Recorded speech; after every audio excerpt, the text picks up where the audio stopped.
Delviana Bulina Herin dengan NIM 22.3142702. Pada video kali ini saya akan menjelaskan materi berkaitan dengan kategori pengukuran kinerja.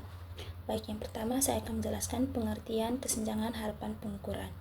Kesenjangan harapan merupakan kesenjangan yang terjadi karena adanya perbedaan antara harapan masyarakat dengan apa yang sebenarnya menjadi pedoman mutu manajemen suatu organisasi yang menyediakan layanan publik. Hal ini sebagai akibat dari belum adanya sistem pengukuran kinerja formal yang dapat menginformasikan tingkat keberhasilan suatu instansi pemerintah. Para pengelola pemerintah sering mempunyai anggapan bahwa ukuran keberhasilan suatu instansi pemerintah ditekankan pada kemampuan instansi tersebut dalam menyerap anggaran. Jadi, satu instansi dinyatakan berhasil jika dapat menyerap 100% anggaran pemerintah, walaupun hasil maupun dampak yang dicapai dari pelaksanaan program tersebut masih berada jauh di bawah standar.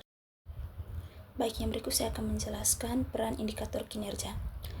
Dalam rangka mengukur tingkat keberhasilan suatu instansi pemerintah, sangat dibutuhkan adanya indikator yang jelas oleh stakeholders. Oleh karena itu, indikator kinerja harus merupakan sesuatu yang dapat dihitung dan diukur serta digunakan sebagai dasar untuk menilai atau melihat tingkat kinerja baik dalam tahap perencanaan, tahap pelaksanaan, maupun setelah kegiatan selesai dan berfungsi. Dengan indikator kinerja, suatu organisasi mempunyai wahana yang jelas bagaimana dia akan dikatakan berhasil atau tidak berhasil di masa yang akan datang. Yang berikut saya akan menjelaskan berbagai kategori pengukuran kinerja. Terdapat beberapa kategori pengukuran kinerja. Yang pertama yaitu ada ukuran-ukuran finansial, yang kedua ada ukuran produktivitas, yang ketiga ada ukuran kualitas, yang keempat ada ukuran pelayanan, yang kelima ada ukuran inovasi.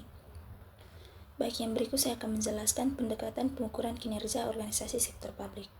Pendekatan pengukuran kinerja organisasi sektor publik dapat diuraikan sebagai berikut. Yang pertama ada analisis anggaran. Analisis anggaran adalah pengukuran kinerja yang dilakukan dengan cara membandingkan anggaran dengan realisasinya. Hasil yang diperoleh berupa selisih lebih atau selisih kurang. Teknik ini berfokus pada kinerja input yang bersifat finansial. Yang kedua ada analisis rasio laporan keuangan. Pengukuran kinerja yang didasarkan atas perhitungan rasio-rasio keuangan, misalnya rasio likuiditas, rasio aktivitas, rasio solvabilitas, dan rasio pasar. Yang ketiga ada balancing scorecard method, yaitu pengukuran kinerja dengan berbasis pada aspek finansial dan non-finansial. Yang keempat ada performance audit. Ukuran dan pemeriksaan kinerja dengan berdasarkan pada ukuran ekonomi, efisiensi, dan efektivitas. Baik, yang berikut saya akan menjelaskan analisis rasio laporan keuangan. Menurut Prastowo dan Juliati, terdapat dua metode yang digunakan oleh setiap penganalisis laporan keuangan, yaitu yang pertama metode analisis horizontal atau dinamis.